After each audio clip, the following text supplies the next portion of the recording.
What's up, everybody? It's John over here at Shore Cycles again, continuing the mini-moto series. Today we're looking at the Benelli TNT-135.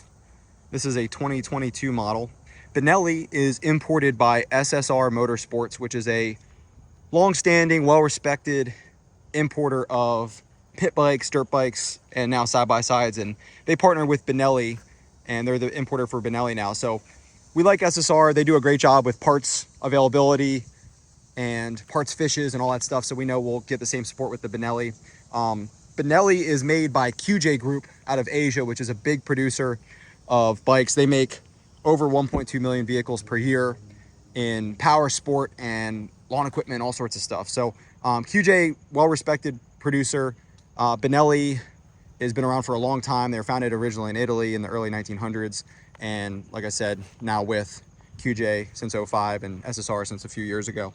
The TNT-135 is a single-cylinder, 4-stroke, oil-cooled engine. It's 4 valves. It's a single overhead cam, and it is a dual spark plug motor. So you have one spark plug on that side, and you have one spark plug on the other side. So you might see online this thing is sometimes called the Grom Killer, stuff like that. A lot of people compare these to the Groms. It is fuel injected like the Grom. It's EFI, 28mm throttle body. It is 5-speed, so for a long time the Grom was 4, now it's 5, but this thing's always been 5-speed. It has some nice touches to it that the Grom doesn't have, like this projector style headlight in the style of this. It has the sleek LED turn signals.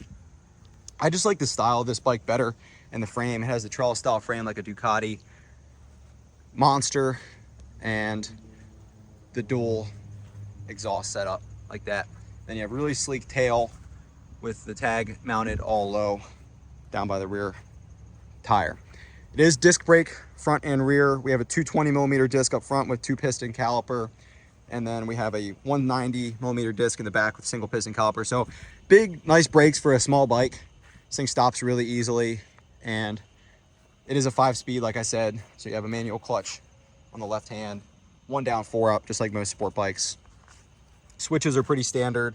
We have high, low beam, flash, so you can flash your high beams. Turn signals left and right, hit the center to cancel, horn button right there. Standard kill switch, flasher, 4-way flashers, and then starter button right here. It does come with 2 keys, and they do have this cool fold out setup, which is kind of sleek. Fire it up for you. We have a digital gauge setup with an analog tack. Red line is at 10,000 RPMs. Motor's really responsive. It revs up nice and quick. It's a perfect pit bike if you're going to be, riding around on stuff like this. You could put the Shinko Mobber mini-moto tire on this thing if you're riding in the pits at the dirt track and stuff like that. It has a really nice first and second gear where it lugs down low, really nice for riding stuff like this. But it's obviously meant to be a road bike, but it makes a really great pit bike as well that's also street legal.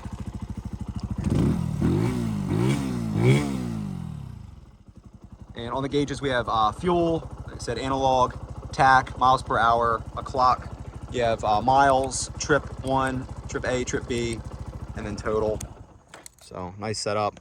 Has these silver handlebars which look really good, standard style handlebar clamp. Gas tank fills up just like a motorcycle. It has the locking gas cap.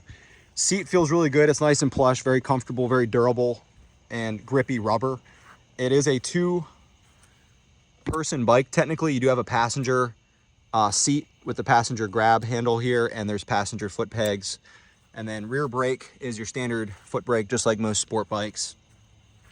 And it does have a sight glass for the oil. You see the nice Benelli stamp there on the engine, and really clean looking motor. It is a vertical, somewhat vertical cylinder, unlike many of the other mini motos that are horizontal engines. This is a little bit more compact. You see how the frame scoops up in front of the motor and all that.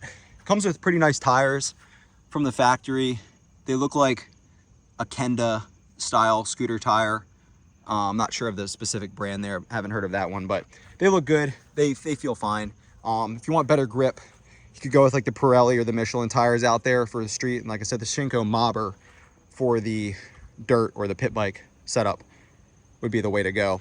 Colors for 2022 include the red that you see here. There's a white, a black, and a neon green with the matching green rims, which is really popular.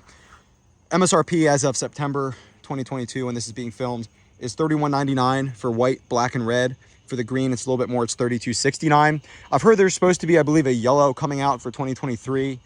Still got to confirm that, but the existing 4 colors should be the same. We do have a factory destination charge of $225, and there may be some ocean freight surcharges passed on as well. So check with your local dealer about final out the door pricing. We're a dealer in Maryland here, so if you're looking for one in our region, give us a shout or get on our website. We get as many of these as we can. This happens to be our last one currently, but we're hoping to get more, especially the green. So good looking bike. They're saying 1.9 gallon fuel tank, seat height of 30.7 inches, so pretty standard. It's a pretty slim seat. Has the nice cutouts in the tank. It really looks and feels like a little miniature sport bike. So it looks the part, but it also feels like the part as well. They're claiming 255.7 pounds of weight. Doesn't say if that's dry or wet. I wouldn't be surprised if that's wet with gas and oil included. And we do have 41 millimeter inverted forks, which are huge for a bike like this. They look really great. And then you have a preload adjustable mono shock in the rear. Preload adjustment right there. Pretty simple shock setup. And the aftermarket is starting to pick up support for these TNT-135s. I've already seen a fender eliminator kit to tidy up that tail end. There is an exhaust available, and we also saw there's a stunt cage available online this week. So accessories are coming out. The TNT-135 rides really great. I think you really got to look at this thing compared to the Grom and the other miniature mini-moto bikes out there. I think this really stands up to those well. The quality feels great. The fit and finish is fantastic. We can expect great support from SSR, being the importer in the US for these, for Benelli. So overall, a really nice mini-moto bike. Hope you enjoyed the overview of this video. If you did, please like it, share it with a friend, and subscribe for more content like this. See you in the next one.